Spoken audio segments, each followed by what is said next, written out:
Welcome back guys to yet another recap of the latest episode of The Water Magician, but before we jump into what happened this time, let's take a quick look back at the last episode. So Rio was sent to another world by an angel after his death.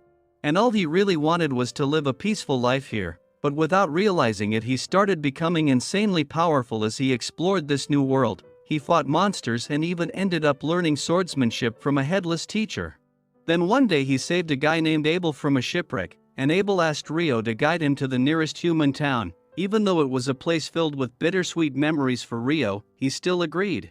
And while traveling, Abel saw firsthand that Rio was not a regular mage, he was something else entirely. Then as they continued their journey, they hunted wyverns and collected their magic stones. Soon, they spotted a wide road stretching from east to west, and Abel seemed to have recognized the place they came back from, but didn't say anything yet. Instead, he focused on reaching to the nearest town first, and by the time night fell, they finally arrived. Abel explained to Rio how the Adventurer's Guild card works. It also serves as ID, and without it people have to pay an entry fee. Since Rio didn't have one, Abel will pay for him. But keeping everything aside, Rio was surprised to find something completely unexpected: curry and rice, which made him wonder if someone else like him had been reincarnated here before. Soon after they hit the road again, aiming for a town called Loon. The trip was filled with interesting sights, but what caught Rio's eye the most was the golden wheat fields that surrounded the place. So when they reached the gate, the guard was shocked to see Abel returning. Again Abel covered the entry fee for Rio and shared that a guild can rank someone up if they're endorsed by a high-level adventurer. Just like that, talking along the way they reached the guild where Abel was warmly welcomed by everyone. Rio didn't want to steal his spotlight, so he stepped outside for a bit, and there he was passed by an elf girl who seemed interested in him. After noticing his clothes were made by the Fairy King, Abel then came out and brought Rio in. He introduced Rio as his savior, and later he asked the receptionist to register him under his endorsement. Apparently, no one from Abel's party had ever supported a new recruit before, but this time Abel said he has to. After that, even the guild master came out to meet him in person. The guild master is Hugh, and he was deeply thankful to Rio for saving Abel. Then Abel explained that Rio should be ranked up and offered the wyvern cores they had collected as proof. The number of cores shows how many they hunted, and it was enough to shake their entire nation, so there was no question about Rio's capability, especially since they had hunted those wyverns in the Malefic Mountains, a place known for being so dangerous that no one returns from there.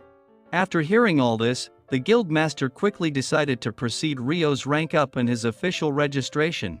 Abel's party also arrived to join them, so Hugh lets them catch up while Rio filled out the registration form in his office. Since Rio was new to the area, the guild had a special facility for newcomers to stay for up to 300 days. They also ran a beginner's dungeon course, and Rio signed up for it right away. Once everything was finalized, Hugh took a relieved breath, knowing that things will finally start to settle with Abel back. Later that night, a small party was held for Abel's return and to thank Rio. The party lasted long, and Rio ended up with a heavy hangover the next morning. Their Nina helped Rio get to their shared living space and introduced him to the other roommates, including a new addition named Amon, an orphan who wanted to become an adventurer to make a living. Meanwhile at the guild, some members like Lynn were skeptical about Rio's abilities, especially when Abel claims that he killed a wyvern with ice lance. Lynn can't believe because ice lance are thin and weak, and that magic usually only works close to the caster. Plus wyverns have thick magical defense that can neutralize any magic, but Abel had seen it himself. The miracle that Rio pulled off was very real. Then the next day, dungeon course began, and Rio, along with his roommate Amon, went to explore the first floor under the watch of instructors. Rio and Amon went ahead and encountered a soldier ant. So Rio held it down while Amon delivered the finishing blow, and to prove the kill, Rio extracted the ant's magic core. Their roommates were stunned since it was rare to find such a monster on the first floor. Typically they appear on the third. These sightings had been happening more often, and Abel showed up to meet Rio. Others were shocked to see such a big shot talking casually with Rio. Nils, especially, was so nervous since Abel was his idol, but soon Abel's party arrived and Lynn called the slacker who's trying to skip the meeting. Lynn still couldn't believe that Rio is as strong as Abel claimed. But Abel just told her to wait and see. Over time she'd understand too. After that, Rio and Amon entered the dungeon again, and this time Amon pushed himself harder and tried not to rely on Rio too much. So after the hunt, Rio gave him tips to improve his swordsmanship. But the next day Rio had other things to do, so he didn't join him on. Instead, he visited the library to study alchemy, after which, he was simply resting at the town square and a solar eclipse suddenly occurred. Shockingly, all the people around him vanished into thin air. And right from his back a fire spell was launched at him. Luckily Rio managed to block it, and the attacker revealed herself. She was trying to get rid of what she saw as an intruder, and Rio quickly realized she's a demon, and that was bad news. Even worse, he had no clue how to escape this weird space. With no other choice left, he had to defend himself. The demon was surprised when her air lance didn't pierce through Rio. That's thanks to the Fairy King's robe Rio wore. So when the demon lady realized this, she went all in. Both sides clashed hard and Rio entered his god mode, but the demon lady was still dodging his ice lances and countering him effectively. However, her attacks weren't as strong as Rio's teachers, so he still had an edge. He held his ground and with a quick opening, hit her with a barrage of ice lances and water spells, but unfortunately she could regenerate too fast.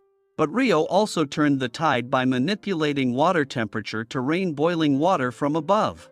The demon was thrilled. She says no one had given her such an exciting fight in ages, but the eclipse was ending, so she shared her name, Leonore, before disappearing, and despite such life and death situation, Rio acted like it was no big deal. In fact, he even went to collect the money from Hugh for the wyvern cores, and it turned out to be a massive amount.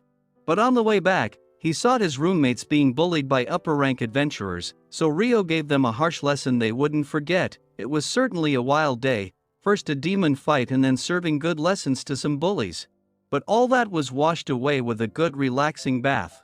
And right there our episode 3 and 4 ends, so stay tuned to watch another episodes as well. And for that, subscribe the channel and don't forget to hit the bell icon or you'll miss the latest updates. Till next time guys, take care.